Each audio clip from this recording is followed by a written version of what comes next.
tout le monde, je m'appelle Ketia et bienvenue sur cette vidéo. Du coup, comme tu peux le voir sur le titre, aujourd'hui on va parler de comment s'installer à Londres. Mais ce serait hyper impoli de ma part de tout simplement commencer et de donner des conseils alors que je me suis même pas vraiment présentée et que je t'ai pas expliqué en quoi consistait ma chaîne. Cette chaîne en fait, ce sera clairement ma personne, ma personnalité sur YouTube. C'est-à-dire qu'il y aura des vidéos d'un peu tout, du lifestyle, il y aura énormément de vlogs parce que j'aime vraiment vlogger, je fais que ça. Il y aura des vidéos fashion, du style haul, du style lookbook. Il y aura également des crash tests, que ce soit en make-up ou capillairement. Si tu as des idées de vidéos, c'est avec grand plaisir que tu peux les écrire en commentaire. Du coup voilà, en quoi va consister la chaîne Keke, au cas où si tu savais pas comment ça se prononce.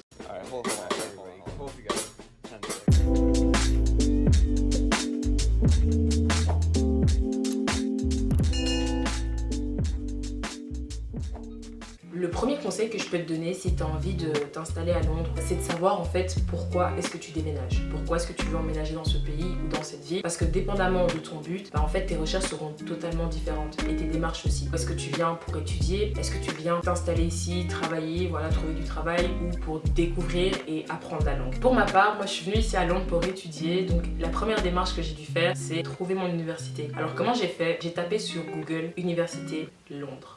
That's it. Et j'ai commencé à regarder toute la liste des universités. J'ai commencé à regarder les différents programmes qu'ils proposaient. Actuellement, j'étudie à University of Westminster, à Londres Centre. Et j'ai choisi cette université parce qu'en fait, le programme que je suis en train de faire actuellement, il nous propose de faire a placement year. Alors, a placement year, qu'est-ce que c'est? C'est tout simplement, pendant ton bachelier, tu as le droit de soit partir en Erasmus dans une autre université, ou alors tu peux passer une année à travailler dans une entreprise de ton choix. Du coup, je trouvais ça juste amazing. Je me suis dit, ouais, voilà, c'est vers ça que j'ai envie d'aller. Pour être inscrit dans une université, ce ne sont pas les universités qui traitent directement tes demandes. À vrai dire, c'est UCAS. UCAS, qu'est-ce que c'est? C'est un organisme en fait de traitement de données d'admission des universités de toute l'Angleterre. Tu vas devoir remplir tout ce qui est données personnelles, donc ton nom, ton prénom, là où tu habites, date de naissance et compagnie. Ensuite, tu vas devoir écrire une lettre de motivation qui explique pourquoi est-ce que tu as envie de faire ce programme et pourquoi est-ce que tu veux entrer dans cette université. Il faut également que tu demandes une lettre de recommandation d'un professeur et tu dois également déposer ton diplôme et il te demande également tes points de la 5e à la réto. C'est possible que certaines universités demandent à partir de la 4e, tout dépend des entry requirements. Après avoir rempli toutes ces données, tu vas devoir choisir 5 programmes. 5 programmes d'études dans lesquels tu aimerais potentiellement t'inscrire. Le meilleur conseil que je peux vous donner, c'est vraiment de faire attention aux deadlines parce que dépendamment des programmes et des universités, les deadlines vont être différentes. Donc, elle m'a demandé de passer le IELTS test. Mais il faut savoir qu'il y a énormément de tests. Il y a le Cambridge, il y a le TOEFL, il y a le IELTS. Moi, ce que je vous conseille, c'est de surtout faire le test que votre université vous demande. Ce sera beaucoup plus simple comme ça. Ici en Angleterre, les universités acceptent majoritairement le Cambridge et le IELTS test. Parce que c'est un test qui est plus british, contrairement au TOEFL qui est un test plus américain. Alors lequel choisir, ça dépend d'un chacun. D'un côté, tu as la team Cambridge qui va te dire ouais voilà, le Cambridge il est hyper bien parce que tu as le test pour toute ta vie, tu as le certificat pour toute ta vie, alors que de l'autre côté, le IELTS ne dure que 2 ans. Mais en réalité, dès que tu as ton test d'anglais et que par la suite tu es inscrit dans une université anglophone et qu'après tu as ton bachelier, ton diplôme stipule que tu sais parler anglais en fait. Les autres différences, c'est que le IELTS, tu peux pas le rater. Je m'explique. Si tu as un 2 sur 10 à un test d'IELTS, tu es pas en échec, mais ça veut tout simplement dire que tu as un niveau bas en anglais. Tout comme si tu as un 7 sur 10 ou un 8 sur 10, ça veut dire que ton niveau en anglais est élevé. Contrairement au Cambridge, où là, il faut avoir un minimum de 6 sur 10 pour pouvoir réussir le test. Pour passer le test du IELTS, normalement, vous pouvez le passer n'importe où, que ce soit en Belgique, en France ou en Angleterre même. Pour ma part, moi, je l'ai passé à Malte, où je suis restée là-bas pendant 1 mois. J'avais des cours intensifs, j'étais dans une famille d'accueil. Sincèrement, c'était la meilleure période de ma vie. Vous vous demandez sûrement pourquoi est-ce que j'ai choisi d'aller à Malte. Eh bien, c'est pour la simple et bonne raison que c'était beaucoup moins cher. Mon but était tout simplement d'apprendre l'anglais, la langue et pas un accent. Du coup, je pense que si vous trouvez des alternatives qui sont moins chères mais tout aussi efficaces comme Malte, je vous conseille d'y aller parce qu'en Angleterre, voilà, il y a énormément d'écoles de langue. Il y a EF, Kaplan et encore plein d'autres écoles, mais c'est beaucoup plus cher contrairement à Malte et d'autres pays du genre. Les points positifs, c'est que je trouve qu'ils m'ont vraiment ultra bien préparé au test dans cette école, mais le côté négatif, mais je pense que c'est le côté négatif de toute école de langue, quand tu es là depuis 1 mois, ça devient très vite répétitif. C'est-à-dire que les 2 premières semaines, voilà, c'était très instructif, j'ai appris du nouveau vocabulaire, j'ai retravaillé ma grammaire. Mais après, on refaisait le même style d'exercice, c'était répétitif en fait. Si vous comptez passer le test du IELTS ou même le Cambridge, vraiment je vous conseille de prendre des cours préparatoires. Ça vous aidera parce qu'en fait le IELTS test n'est pas compliqué d'un point de vue grammaire, vocabulaire. Mais ce qui est vraiment compliqué, c'est la gestion du temps et savoir qu'est-ce qu'ils te demandent réellement. Parce que quand tu es bien préparé, tu sais ce qu'ils demandent et quel genre de questions ils vont te poser, bah, finalement le test paraît beaucoup plus simple.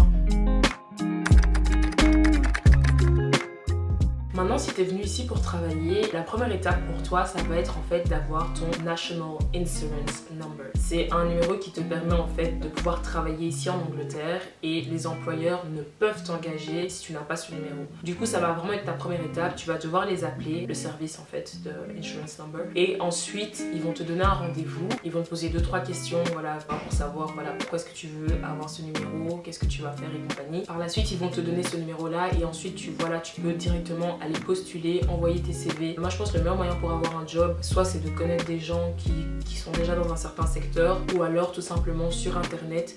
Via internet tu peux remplir des formulaires, déposer tes CV et choisir d'être embauché sur un magasin ou dans n'importe quel secteur en fait de ton choix. Avant que tu puisses commencer à travailler, tes employeurs vont avoir besoin de tes données bancaires. Alors il va falloir que tu ouvres un compte en banque soit en Angleterre ou un compte en ligne. Alors pour les comptes en ligne, tu as Revolut où tu peux tout simplement te créer un compte et ensuite ils vont t'envoyer ta carte quelques semaines plus tard. Ou alors tu peux tout simplement aller chez une banque classique anglaise. Il y a différentes banques, il y a Barclays, Halifax, Metrobank, il y a plein de banques ici. Mais en fait maintenant ça va dépendre de la facilité où est-ce que tu peux ouvrir ton compte. Généralement les banques elles vont te demander une preuve d'adresse, sa carte d'identité et généralement c'est un peu tout. Pour ma part comme j'ai ouvert un compte étudiant, ils m'ont aussi demandé une preuve que j'étudiais bien ici en Angleterre. Pour trouver l'appartement où je suis actuellement, j'ai pris 6 mois. Sincèrement, c'était dur. Il faut savoir qu'il y a différents sites sur lesquels tu peux trouver des logements à tout prix. Chercher sur Zoopla, Rightmove, OpenRent et je pense que c'est tout.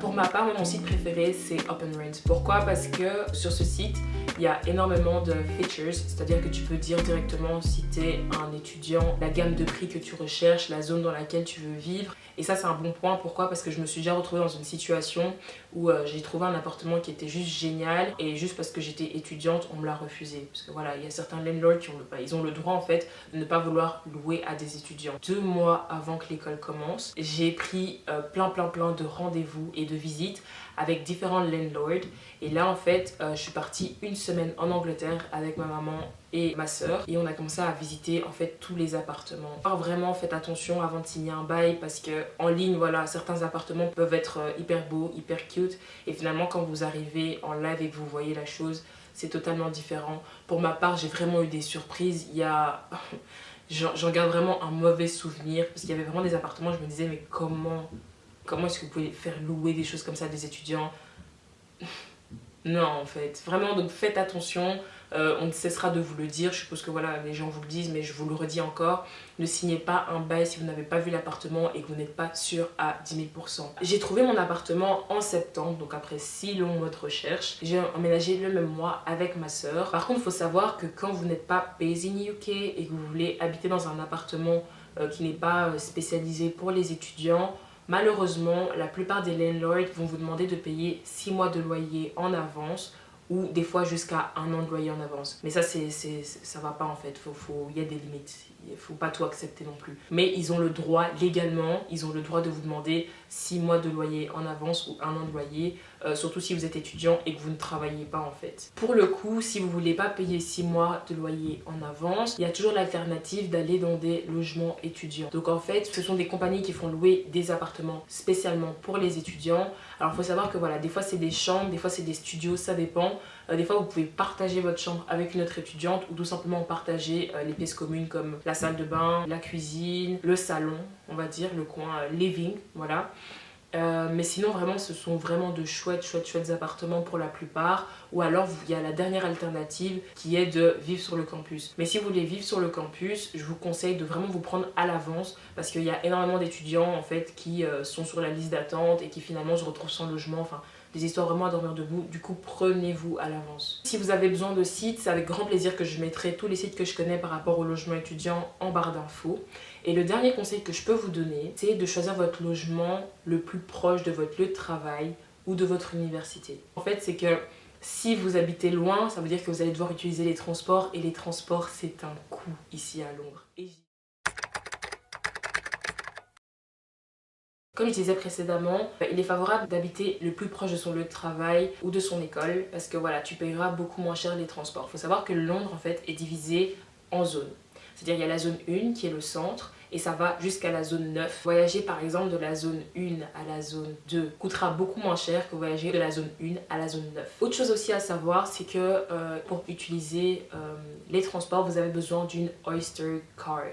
Alors c'est la fameuse carte bleue que tout le monde utilise à Londres parce que voilà, que tu sois dans un bus ou dans un métro, on n'utilise pas d'argent cash. Donc, si vous étudiez dans une université, vous pouvez prendre une Oyster étudiant qui vous permet d'avoir des réductions sur les abonnements de transport. Après voilà, ça dépend à chacun. Si vous utilisez les transports tous les jours, je pense que voilà, la Oyster étudiante est avantageuse. Mais si vous n'avez pas cours tous les jours, ça sert à rien de prendre une Oyster étudiante. Je vous conseille vraiment de payer au jour le jour. Vous dépenserez beaucoup moins d'argent. À savoir aussi qu'en Angleterre, comme c'est une énorme ville et qu'il y a énormément de gens qui prennent les transports, on a ce qu'on appelle les peak time. Alors le peak time c'est quoi? C'est tout simplement les heures de pointe. Il y en a le matin et le soir. Le matin c'est à partir de 6h jusqu'à 9h30 et le soir c'est à partir de 16h30 jusqu'à 19h. Et pendant ces heures-là, il faut savoir que les tarifs des transports sont augmentés, voire doublés. Pourquoi? En fait, ils ont décidé de faire ça pour dissuader les gens en fait de prendre les transports pendant le peak time. Parce que je vous dis ça comme ça paraît juste basique, enfin ça paraît bête, mais je vous jure, voyager pendant le peak time, c'est la jungle, c'est vraiment la jungle. Il y a tellement de gens dans les transports. J'essaierai de mettre une vidéo juste ici où vous pouvez voir tout simplement à quoi ressemble un peak time à Londres. Du coup voilà, ça pour moi je me rappelle, ça m'avait choqué. La première fois que j'avais vu un peak time, j'étais traumatisée, je savais même pas où me placer, enfin bref, c'est vraiment la folie. Je vais mettre un point positif, la vie sur le campus, le système anglais, sincèrement, c'est vraiment, j'aime trop ce système en fait. C'est le genre de système qui te met pas la pression. Les profs sont vraiment là pour toi, genre ils vont vraiment t'aider si tu as des problèmes, tu peux discuter avec eux. D'ailleurs, ce que je trouve assez bizarre, c'est qu'on appelle les professeurs par leur prénom. Ce que j'aime beaucoup aussi, c'est le fait que en classe, vous êtes des petites classes en fait. On n'est pas des 400 000 dans l'auditoire et tout, enfin. Tout ça, ça n'existe pas. Le système anglais universitaire, ce que j'aime beaucoup, c'est que tu n'es pas surchargé en cours. Tu n'as que des cours voilà, utiles à ton programme. Et en fait, il fonctionne, c'est-à-dire qu'une journée est dédiée à un cours. Tu vas commencer la journée, par exemple, avec un cours en auditoire, qui ça peut être 1 ou 2 heures, ça dépend des cours. Ensuite, tu vas avoir un séminaire. C'est comparable au TP, je pense que vous appelez ça TP. Quand je dis c'est comparable au TP, c'est-à-dire que là, effectivement, vous êtes dans des petites classes. Et en fait, vous revoyez ce que vous avez vu à l'auditoire, mais maintenant de manière avec des exemples à mettre en application et vraiment c'est voilà. Donc si tu comprends pas, non seulement tu peux déjà poser tes questions en auditoire, mais tu peux aussi poser tes questions lors du séminaire. Ensuite tu vas avoir un workshop. Alors le workshop c'est quoi? C'est quand vous allez mettre en application la matière que vous avez vue lors de la lecture, mais sous forme de travail de groupe. Alors ça peut être des petits travaux de groupe que vous devez faire voilà, pendant l'heure du workshop et ensuite présenter devant la classe, ou alors un travail que vous devez rendre dans 6 semaines. Personnellement j'aime trop ce système là parce qu'en fait tu te rends compte que finalement tu assimiles très vite la matière, parce qu'en fait pendant toute la journée tu vas la revoir, ils vont te donner des exemples. Du coup voilà, vraiment pour moi c'est un système que j'apprécie énormément. Un autre point positif, c'est vraiment ici à Londres, tu ne t'ennuies jamais. Il y a toujours de quoi faire, mais vraiment toujours. Moi je suis le genre de fille, voilà, j'aime toujours le week-end aller me balader, manger dans des restos. Il y a plein d'activités à faire, tu ne peux jamais t'ennuyer en fait. Le point le plus négatif que je pourrais dire, c'est que la vie ici est vraiment chère, c'est-à-dire la nourriture, alors qu'elle est dégueulasse. Ça c'est un cliché, mais les Anglais, vraiment leur nourriture, c'est pas ça quoi. Je regrette vraiment la nourriture de la Belgique, je regrette. Mais bref, vraiment tout coûte cher en fait. Et ça vraiment c'est vraiment un point négatif. C'est pourquoi je vous conseille, si vous avez vraiment l'intention de venir vous installer à Londres, économisez un maximum. Comme ça vous n'avez pas la corde au cou quand vous êtes ici. Si vous avez l'occasion, faites-le parce que ça peut que vous faire grandir en fait. Vraiment, allez-y. prenez votre indépendance, sautez, faites le pas. Vous verrez en fait, vous verrez si vous vous donnez les moyens et que vous faites tout correctement, il n'y a vraiment rien qui peut mal se passer en fait. Tout ira bien. Du coup voilà, on arrive à la fin de cette vidéo. Si tu as encore des questions, c'est avec grand plaisir que tu peux les poser en commentaire. N'oubliez pas de liker, de commenter, de partager, de vous abonner à ma chaîne si vous avez aimé cette vidéo, d'activer la cloche de notification parce que d'autres vidéos arrivent très bientôt et je vous dis à la prochaine.